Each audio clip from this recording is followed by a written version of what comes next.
Секој манастир во Прилепско си има своја уникатна приказна за неговото настанување, развој и функционирање низ вековите. Приказни кои што се пренесувале од колено на колено, дел усно, дел пак запишани во стари документи. Иако еден од помладите манастири во Прилепско и манастирот Свети Ѓорѓија кој што се наоѓа кај селото Присад, на стариот пат Прилеп Велес во близина на преминот Дервен, си има своја навистина интересна приказна, преку која се гледа мудроста и троштината на македонскиот народ, кога сакал да ги надитри властите под кои што бил подчинет.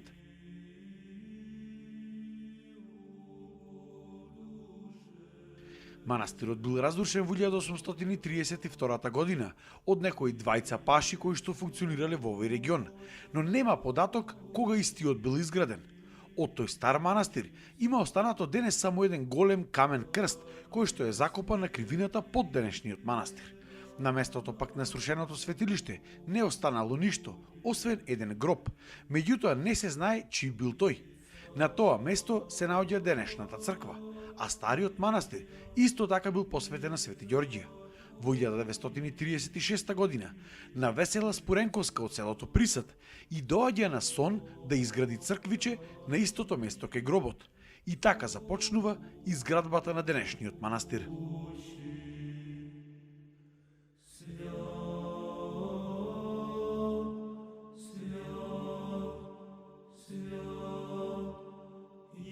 Во 1936 година почнуваат соништата на Весела Мажена кај Спуренковци да треба да се изгради манастир за црковни обреди.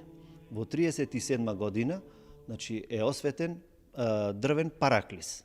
Се остава така параклисот и во 43 година повторно иди Свети Ѓорѓија да мора да се изгради од стабилна, од камен изградена црква и првите икони каде што се поставени е обична соба, но почнало нешто да се гради во самиот манастир. Во 45-та година имаме и спомен плоча од старото село на Соби на Присад и во 64-та година на Свети Пантелеймон е почнато осветени се темелите на овдешната црква. Со самото градење, учествувале многу народ, од самото село како од Присад, така и други. Фреско живоописот во 64-та година учествувале исто така донатори. Под секоја фреска си има од кого е донирана самата фреска, не само присајчени, туку и од целата околина. Практично овој манастир се рачнува и како црква на самото село Присад. Да, на самото село Присад, затоа што Свети Атанаси во стариот дел на Присад му било подалеку да одат и тие барале да имаат црква во нов Присад. Не му се дозволило, дека имало малце домајчинства и потоа успееле, ова се смета како парохиска црква. Парохиска црква ја направиле, тогашно во време на комунизмот не му се дозволувало, но некако се успеело да се направи. Нешто да се почне да се гради за верски обреди. Со некаков вид на итрина успеале да направат овој објект да биде и манастирска црква, но и парохиска црква на селото. Да. Како и секаде, нашиот народ морал некако да се снаоѓа, да ги прави неговите верски обреди, да се снајдува. Црквата била осветена во 1966 година од страна на тогашниот архиепископ господин Доситеј и епископот Преспанско-Пелагониски Климент. Во меѓувреме, една жена, Коца Босародска, која што доста помагала во манастирот, била замонашена тука од страна на владиката Климент и било дадено монашко име Катерина. Таа е назначена за игуманија на манастирот, а по незината смрт е погребана во самиот манастир. Сега баш за Великден беше незиното цело семејство од Катерина и правнуката и се викала Катерина и таа фреска тука од Свети Катерина е од нивното семејство. Денес манастирот е од отворен тип и него го посетуваат и илјадници верници како од Прилеп, така и од другите делови на Македонија. Годишно има 4 слави: Свети 40 маченици, Свети Ѓорѓија Ѓурѓовден, Свети Пантелеймон и Свети Ѓорѓија Зимски. Исто така во текот на годината, на 4 поголеми празници посветени на Пресвета Богородица, се служат литургии кои што ги организира рудникот Сивец, кој се наоѓа во непосредна близина на манастирот.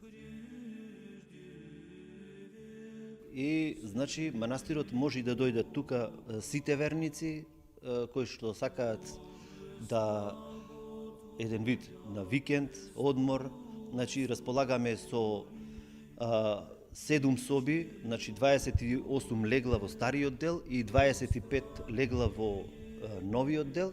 Значи манастирот располага со 3 трапезари, 2 помали од по 30 до 50 гости и една голема трапезарија за 350 гости собира, каде што можат и слави, крштевки се прават, свадби. Најмногу доаѓаат гости од градот, значи од градот. Тука си идат и преку викенд со спијање, значи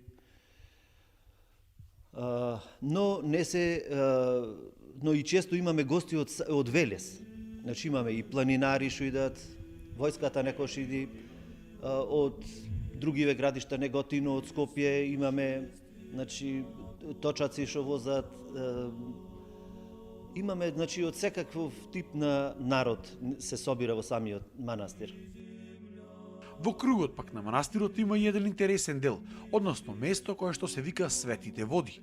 Води за кои што народот верува дека се лековити и води од кои што многу народ има видено голем благодат, а тоа се води посветени на Света Недела, Свети Ѓорѓи и Свети Димитри. Во околината на манастирот има уште 2 извори за кои што народот исто така верува дека имаат лековито дејство. Од управата на манастирот Свети Ѓорѓи велат дека наредно во план им било партерно уредување на платото кај овие чешми, како и хортикултурно уредување на целиот двор од манастирот, со што ова место би станало уште поатрактивно за посетителите.